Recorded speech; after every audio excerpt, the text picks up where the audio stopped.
అధిష్టానం 10 ఏళ్ల పాటు మన యొక్క శ్రమను గుర్తించి పార్టీ జనరల్ సెక్రటరీగా నియమించడం నేను అధిష్టానానికి కూడా ప్రత్యేకంగా ధన్యవాదాలు తెలుపుతా ఉన్నాను. కాంగ్రెస్ ప్రభుత్వం వచ్చిన తర్వాత తెలంగాణలో మొదటగా నిరుద్యోగ యువత భవిష్యత్తు మారింది. అత్యధికంగా ఉద్యోగాలు ఇచ్చినటువంటి ఘనత కాంగ్రెస్ ప్రభుత్వంలో దక్కింది. భవిష్యత్తులో కూడా ఈ కాంగ్రెస్ ప్రభుత్వం రాష్ట్ర ముఖ్యమంత్రి గారు నిరుద్యోగుల పక్షపాతిగానే ఉన్నారు అనే విషయాన్ని మీ అందరికీ తెలుసు. 10 ఏళ్ల కాలంలో ఉద్యోగాలంటేనే ఒక లీకేజీలు ప్యాకేజీలతోని నిరుద్యోగ యువత మొత్తం కూడా పరీక్షలు రాయాలంటేనే ఒక భయానికి లోనైనటువంటి సందర్భంలో ఇవాళ రాష్ట్ర ముఖ్యమంత్రి రేవంత్ రెడ్డి గారు వచ్చిన తర్వాత నిరుద్యోగులకు పెద్దపీట వేయడమే కాకుండా విశ్వాసం నమ్మకాన్ని కలిగించి ఇవాళ గ్రూప్ 1, గ్రూప్ 2, డిఎస్సి లాంటి పరీక్షలను నిర్వహించి నిరుద్యోగుల జీవితాల్లో వెలుగు నింపాడు. అది అందరి కృషి ఉంది. ఇవాళ 10 ఏళ్ల పాటు నిరుద్యోగుల కోసం మేము పోరాడినాం. మన రియాజ్ సార్ గారు అనేక వేదికల మీద అనేక పోరాటాలు చేసి ఇవాళ గ్రూప్ 1 లీకేజీలో నిరుద్యోగుల పక్షాన పెద్దన్న పాత్రగా పోయించినటువంటి మన రియాజ్ సార్ గారు ఉన్నారు. కాబట్టి రియాజ్ సార్ లాంటి వాళ్ళని కూడా గుర్తించి పార్టీ రాష్ట్ర గ్రంథాలయ చైర్మన్ కూడా నియమించినటువంటి విషయాన్ని మీ అందరికీ చెప్తాను. కాంగ్రెస్ పార్టీలో ఇవాళ కష్టపడ్డ వాళ్లకు సామాజిక న్యాయానికి పెద్దపీట ఉంటుందనే విషయాన్ని కూడా గుర్తుపెట్టుకుంటా ఉన్నాం.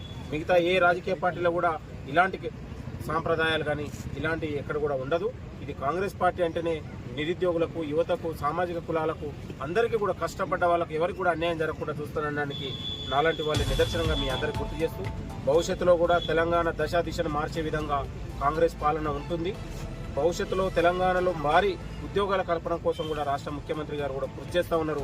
నిరుద్యోగులకు ఒక పెద్దన్న పాత్ర పోషిస్తూ ఉన్నారు.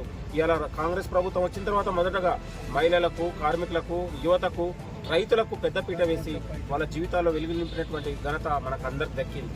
ఇవాళ రైతు గతంలో వరేస్తే ఉరి అన్నటువంటి కేసీఆర్ పాలనలో ఇవాళ కాంగ్రెస్ ప్రభుత్వం వచ్చిన తర్వాత రైతన్నకు, సన్నవడ్లకు బోనస్ ఇచ్చి ఇవాళ గిట్టుబాటు ధర ఇచ్చి రైతుని రాజును చేసినటువంటి ఘనత ఈ ప్రభుత్వం దక్కింది.